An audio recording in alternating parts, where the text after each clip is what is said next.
Okay, it is the middle of June. Summer's about to officially start. There's so much going on in the landscape right now. We need to talk about all of it.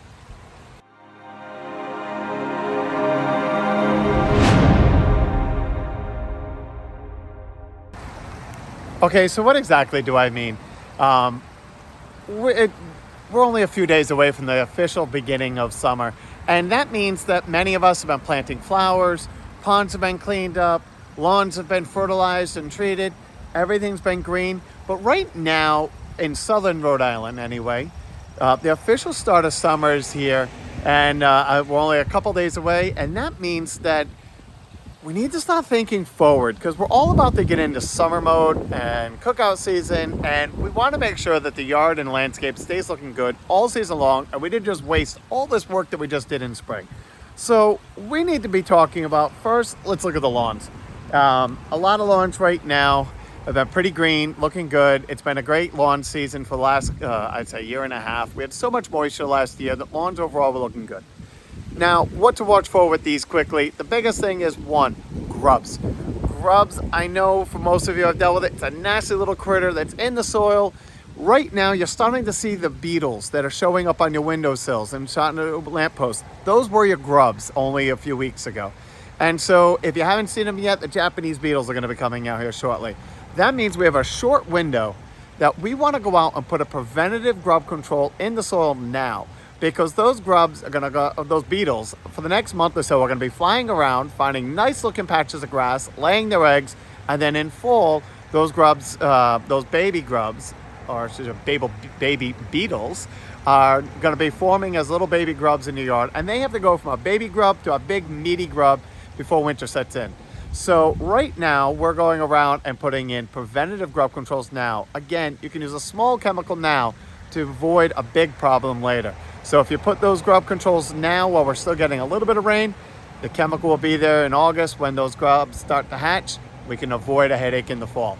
So get out there. If you haven't fertilized your lawn, you're at the tail end of the window before summer. Biggest things are just look for any of the weeds, specifically little patches of crabgrass that may have snuck through the spring. Hit those now, because with the heat kicking in, your lawn is going to start going dormant, and that crabgrass is just going to say thank you. And then you're going to turn around and have a whole lot of weeds by fall. So just spend a little bit of weed killer now. You can avoid a big headache later. Okay, so next we need to talk about flowers, annuals, vegetables, perennials. All of them are finally coming into their own. Everything's growing so fast right now. What do we need to do? Well, not a whole lot. If you fertilized a little bit ago, I'm a big fan of using a nice organic fertilizer. So when we plant everything, we tend to amend the soil, we put down a little fertilizer, but your flowers in general, when you're going through and starting to work them, or your perennials as they're coming out, they're growing so fast right now that they're big feeders. And so most of them, I recommend, if I have annuals or vegetables, I fertilize monthly with a product like a Espoma Plant Tone, Garden Tone. I fertilize on a regular basis. Pick your poison, whatever you feel comfortable with fertilizing your lawn. If your plants are actively growing, then they do prefer some supplemental fertilizer unless you have amazing soil, which isn't always the case here in New England. So fertilize on a regular basis and periodically pinch. So I don't care if you have hanging baskets. Oh, actually, I don't even have any hanging right now. What am I pointing at? I actually took a hanging basket right there and popped it in a planter. So that's what I have in my brain. But anyway, like those lantana that are in there for the hummingbirds, I'm going to fertilize them on a regular basis. I like using anything in pots. I use the liquid fertilizer so I can control the volume and do it every week. Whether it's in the ground, I'm using a granular fertilizer. So that way when it goes through and it gets rained on or water, then going through. If you're picking the right plants that are drought tolerant and they're going to handle the summer heat and handle the summer growth, you don't need a lot of watering. But right now, if I planted annuals in the last couple weeks, those plants need some supplemental water until their roots get established. So if you started planting annuals in the flower, in the ground, please do not forget about them just because they've been in the ground for a week. The ground is drying up really fast. This wind has been blowing nonstop for a couple weeks now, and the ground is getting powder. So I'm not a big fan of irrigation and watering everything. Kind of tough love, get the roots going deep. But when the plants are freshly planted, you need to baby them for a little bit. So water your annuals on a regular basis until they're good and established. anything that got planted this spring. So if you renovated your lawn this spring, you planted some trees, shrubs, they may look like they're established, but they're still trying to get their root system going. So most plants that are new this spring are going to benefit from at least a good watering once a week all summer long. After the first season, I find that they're pretty resilient, but most plants, I'd rather use a little bit of water now to get them good and established and then not worry about it all season long. All right, so now we need to think about what's going on in the ponds. Water's warming up. The fish are like piranha. They're just hungry nonstop. But you can see the water right now it's a little bit dark. I can see the bottom, I can see the river stone on the bottom, but at the same time, it's getting a little dark by nature. The ponds are warming up fast, and they don't like that. So the system is kind of trying to balance itself out. String algae was really bad because we were cool for so long, kind of letting the fish eat it and control it naturally. It's a great natural food. I don't mind a little bit here and there, but I'll go through and pull that out. But what we want to pay attention to now is lilies, water lilies and hyacinths. We've been beautiful weather now, but in the summertime, this water can start overheating if you're not protecting it. And so I have hardy lilies that are established and they're giving us instant shade every season long. But I love flowers. So recently planted up a couple tropical lilies.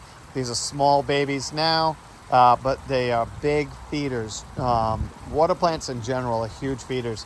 So I have fertilized this plant. These are flowering machines, but I want this whole area here. By the time July and August kicks in, I want this all covered by plant material. I'm really shooting for about a third to half of my water surface covered by plant material to shade the water to keep that cool in the summer heat. Right now, my fish are liking it. We're coming into spawning season, so you want to pay attention to see if that's if anything funky is going on in the pond.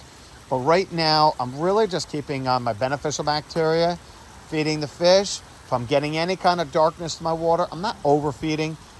You can see I fed them. There's only a handful of food left over. That's almost perfect. I want to see very little fish food floating around when I'm done. If you see a ton of food floating across your pond when you're done eating, you've fed too much. So right now, it's time to just start enjoying your ponds, letting the pond balance itself out, and everything come in to go balance itself out. Now, I did just mention one thing that's going to be happening in these ponds.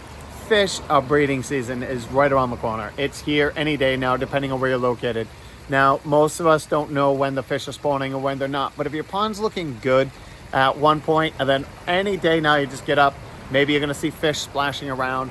Maybe they're going through the plant material looking for just flopping around, not sure what's going on. Sometimes you can get an odor in the pond, a fishy odor. Other times they're just splashing and beating each other up all over the place. It's a natural occurrence, and it's going to start happening any day. And so that's where my focus is, to get the ponds as happy and healthy now as possible, and more likely to stack the odds in your favor that your fish will actually spawn. It's not a given.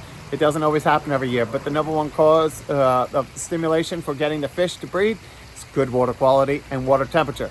So as the water temperature is rising, if you have good water quality, more than likely you'll get a spawning. So that's it.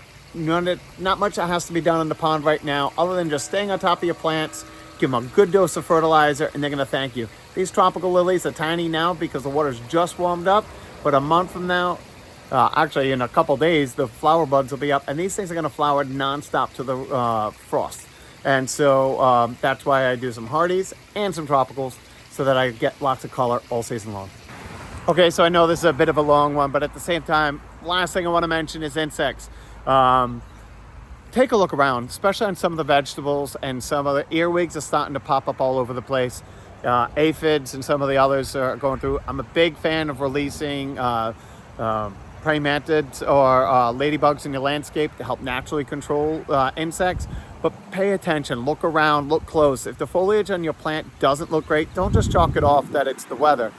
There could be insects brewing around. And when we're not getting rain and plants are slowing up their growth a little bit because there's no rain, that's when the insects can start doing their damage. So just keep a close round. If your plants look happy and healthy, your lawn looks happy and healthy, just enjoy it. But at the same time, if something starts getting off and not quite looking as good as it did a few weeks ago, give it some water, give it a little fertilizer, and then just look closer. And don't forget, flip your leaves over and look at the bottom of the plants. Most insects, if they're on the plants, are not out with a little welcome sign saying, look at me. Many times they're hiding in the crevices or underneath the leaves. So take a peek around, take some pictures, send them over to us. We'll do what we can to help identify what's going on and show you what's the most efficient way to get rid of the problem. Hope that helps. Take care.